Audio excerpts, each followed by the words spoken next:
Good to see you. Hey, Dreamer. How you doing?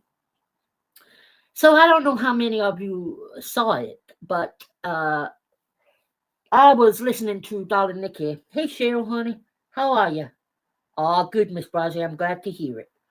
Um, yeah, I was listening to Nikki last night or this morning, and as I was listening, she made a couple of statements about me that weren't true.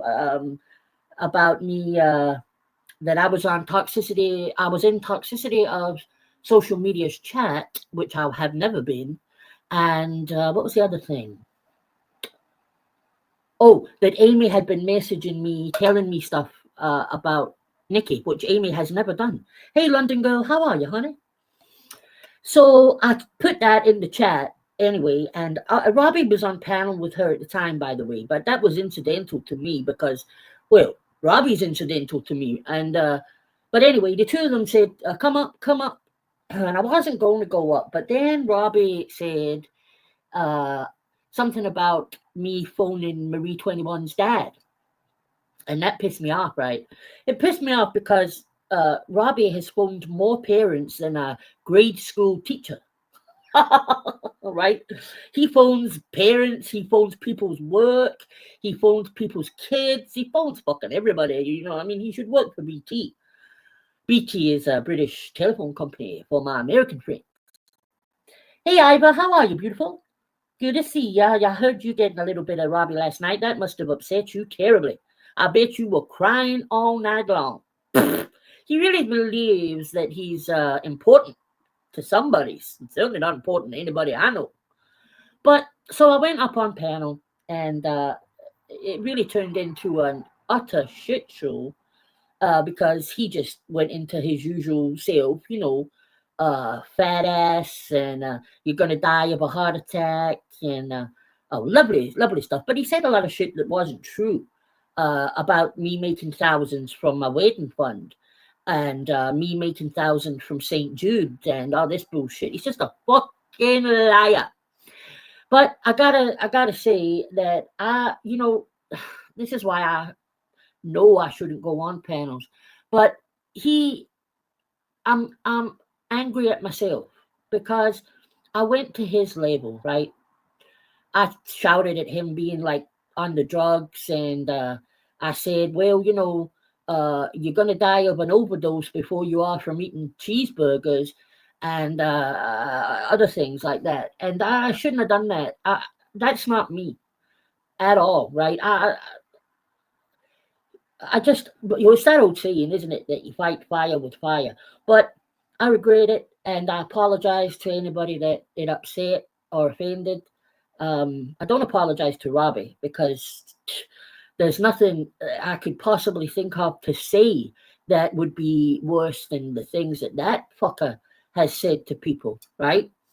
Um, so, but I listen. Should have learned by now, after 6 years, that I've just gave them ammunition, right? So I just want to say that I do regret it. I wish I hadn't said it, but he deserved it because he's an evil bastard, to put it quite frankly.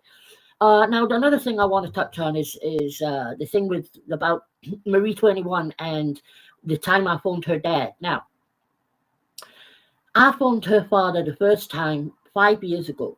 And the conversation, which everybody in my community at the time heard because I recorded it, so I couldn't be lied about, you know. And the conversation went like this: "Can you please tell your daughter to leave me alone?" Right? That's the way I spoke. That's what I said.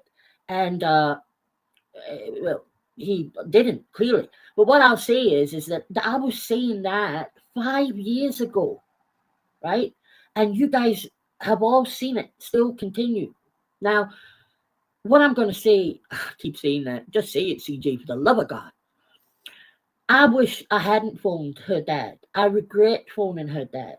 I'd only been on YouTube maybe at that time a year. And I didn't really realize or think about, you know, it's really nothing to do with her dad. And I didn't think, would I want anybody to phone my family? Because after that, my family were contacted, and it was horrible. It really was horrible. So I'm not going to justify it anymore by saying, well, I only did it to stop, stop here talking about me or whatever. Because there's really no justification at the end of the day, and it's about taking accountability. And listen, I'm not a fast learner, obviously, right? But I do get it eventually. And with the stuff that I've seen in this community, with people phoning moms and dads and brothers and sisters and grannies and whatever, and it really isn't ever going to achieve anything but upset the family member that you're phoning, right? So I would like to apologize for doing that publicly. I don't expect anything from Marie. I don't expect her to care, and that's fair enough. But I will not justify it. I did it, but I learned from it, and I would never do it again with anybody. Wouldn't matter what they did, because it's pointless. It's just going to upset the family member, right? Sorry guys, I hadn't been looking at the chat. Hey Aussie Outlaw, how are you, honey? Oh, sorry, did you want to come up, Ivor? Sorry, honey. When I get into a kind of when I'm like ranting, or not ranting, but I don't look at the chat because it distracts me, And I'm getting old, Ivor. The love of God. Hey, Savannah, honey. How are you, my darling?